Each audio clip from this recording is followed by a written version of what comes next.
علمی طور پہ کچھ دلیلیں، کچھ حدیثیں ادھر ادھر کی، کچھ صحیح حدیثوں سے غلط استدلال، کچھ موضوع حدیثیں اکٹھا کر کے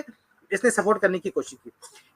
اب ایک چیز رہ گئی تھی کہ ابھی سب سمجھو جو حال لوگوں کی زبان پہ ساری چیزیں عامی لوگوں کے پاس یہ تھی، ایک کسی کمی رہ گئی تھی کہ علمی اعتبار سے کوئی دلیل نہیں تھی ان کے پاس،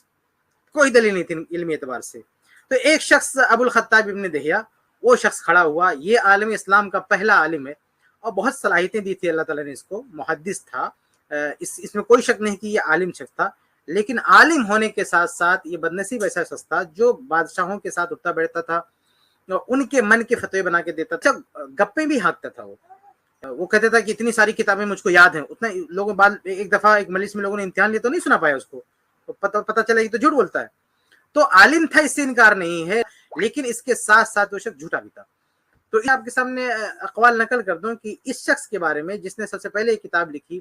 علمی اعتبار سے اس نے سپورٹ کیا، دلائل اکٹھا کیا اور کتاب لکھی، اور پوری دنیا میں پہلی کتاب ہے میلاد پر جو اس شخص نے لکھی،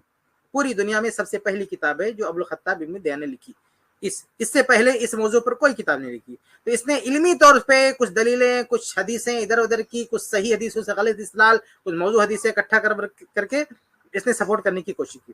اس کے بارے میں علماء نے کیا کہا ہے وہ بھی آپ دیکھ لیں کہ یہ شخص امام ابن حجر رحمہ اللہ نے لسان المیزان جلد 4 صفحہ 295 پہ لکھا ہے کہ ابن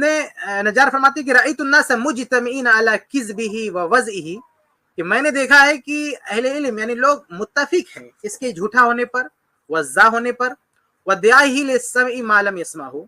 اور اس کے دعویٰ کرنے پر، یہ ایسی چیزوں کا دعویٰ کرتا تھا، ایسی چیزوں کے سننے کا جس کو سنا نہیں ہوتا، وَلِقَاءِ مَن لَمْ يَلْقَهُ، اور ایسے لوگوں سے ملاقات کا دعویٰ کرتا تھا جس سے یہ ملا نہیں ہوتا تھا۔ تو آپ دیکھیں کتنی خطرناک جرح ہے، کتنا بڑا بھی عالم کیوں نہ ہو، لیکن جھوٹ بولنے کا، حدیث گڑنے کا اور جو ہے بڑی بڑی گپیں ہانکنے کا اس پہ الزام ہے۔ اس کے علاوہ ایک خطرناک بات یہ کہ سلف پر تان بھی کرتا تھا۔ امام ابن حجر رحمہ اللہ نے لسان المیزان ہی میں نقل کیا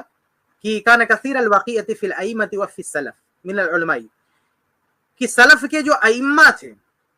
اور جو علماء تھے ان پہ بہت بد زبانی کرتا تھا۔ اس کی کچھ کتابیں آپ پڑھیں گے تو آپ دیکھیں گے زبان بہت سخت ہے، یعنی سلف کا تذکرہ، ان کا نام